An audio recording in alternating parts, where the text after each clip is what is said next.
ٹھیک ہے اکرم ذکی صاحب، ہم نے کیا کیا اور کیا نہیں. بھارت دو طرفہ مذاکرات کی بہت بات کرتا ہے کہ بائی لیٹرلی وہ پاکستان کے ساتھ مذاکرات کرے گا. ویسے وہ ہر بات میں امریکہ کی مانتا اور سنتا ہے, تو کیوں نہ کشمیر کے معاملے میں بھی امریکہ اس طرح سے مداخلت کرے, یا پاکستان اور بھارت نہ ہو, صرف ملٹی لیٹرل ٹاکس ہونے چاہیے, اس مسئلے کا حل نکلے.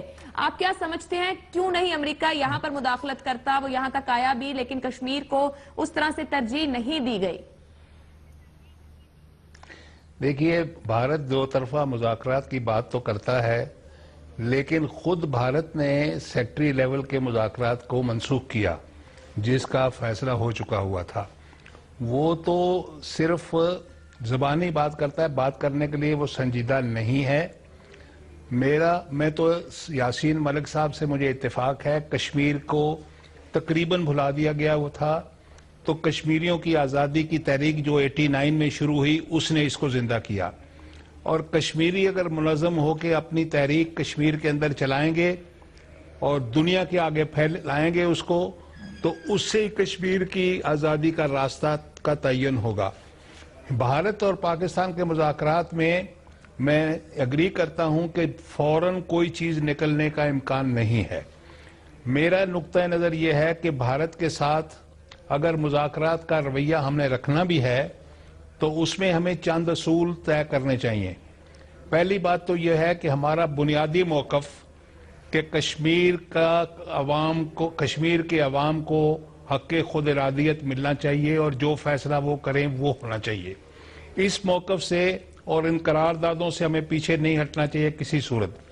دوسرا, ہمیں پیشنس سے کام لینا چاہیے کہ ہمیں جلد بازی نہیں کرنی چاہیے, ہمیں زیادہ خواہش نہیں کرنی چاہیے ان سے مذاکرات کرنے کی جیسے پہلے کی گئی. جتنی آپ زیادہ خواہش کریں گے اتنا وہ سر پہ چڑھیں گے, اس لیے صبر سے کام لیں. دوسرا, کوئی بھی تجویز آئے اس کا فوراً جواب دینے کی ضرورت نہیں ہے, ہمیں سوچ بچار کر کے بات چیت کرنی ہے اور کوئی یونیلیٹرل کنسیشن نہیں دینی کسی چیز پہ بھی, نہ تجارت پہ نہ راہداری پہ. وہ چاہتے ہیں افغانستان کے ساتھ راستہ, ہمیں ہرگز نہیں دینا چاہیے ہندوستان کو جب تک کہ کشمیر کے متعلق وہ سنجیدہ بات کرنے کے لیے تیار نہ ہو.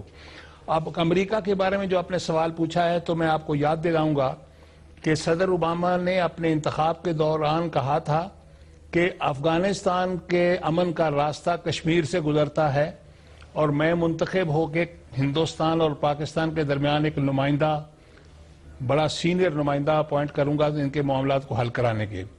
پھر ہندوستان کے ساتھ جو ان کا گٹھ جوڑ ہوا بیچ میں, اس کی وجہ سے وہ اس بات سے مکر گئے کیونکہ اسٹریٹجک ایگریمنٹ ان کو یاد دلایا گیا, نیوکلیئر کوآپریشن کی بات کی گئی, چین کے خلاف بھارت کو ابھارنے کا مسئلہ تھا, تو اس نے نمائندہ اپوائنٹ کر دیا افغانستان اور پاکستان کے درمیان. تو اب میرا نہیں خیال کہ امریکہ سے یہ توقع ہو سکتی ہے کو موجودہ حالات میں. ایک تو میں ایک بری بات کہنے لگا ہوں, شاید مجھے نہیں کہنی چاہیے, کہ اسلامی دنیا کے خلاف ایک جنرل پریجوڈس ویسٹ میں ہے, اس کی پالیسی کا ایک وہ عنصر ہے, اور اس لیے مسلمانوں کے جو مسئلے ہیں وہ حل کرنے کے لیے وہ تیار نہیں ہیں. وہ تیمور کو آزاد کرا دیں گے, وہ نان مسلم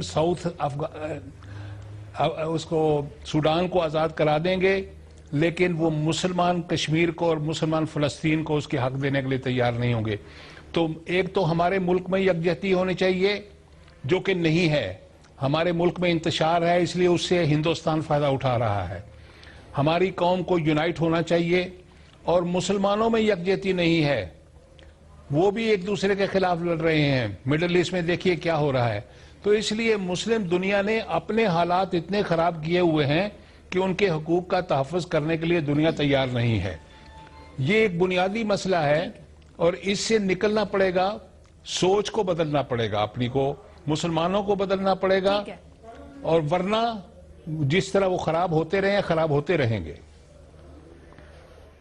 ٹھیک ہے ذکی صاحب, ایک چھوٹا سا بریک یہاں لینے جا رہے ہیں. پراچا صاحب میرے ساتھ موجود ہیں. کس عالمی برادری کو انوالو کیا جا سکتا ہے کشمیر اور اس خطے میں کشمیر کی اہمیت کے امن ہوگا تو پھر ویسٹ بھی اور امریکہ بھی آ کر یہاں تجارت کر سکتے ہیں. اگر مسلم دنیا میں انتشار ہے تو کیا کشمیریوں کو حق خود ارادیت نہیں ملنا چاہیے؟ کس طرح عالمی برادری کو انگیج کیا جائے؟ کیا سفارتکاری کا طریقہ ہونا چاہیے؟ گفتگو بریک کے بعد.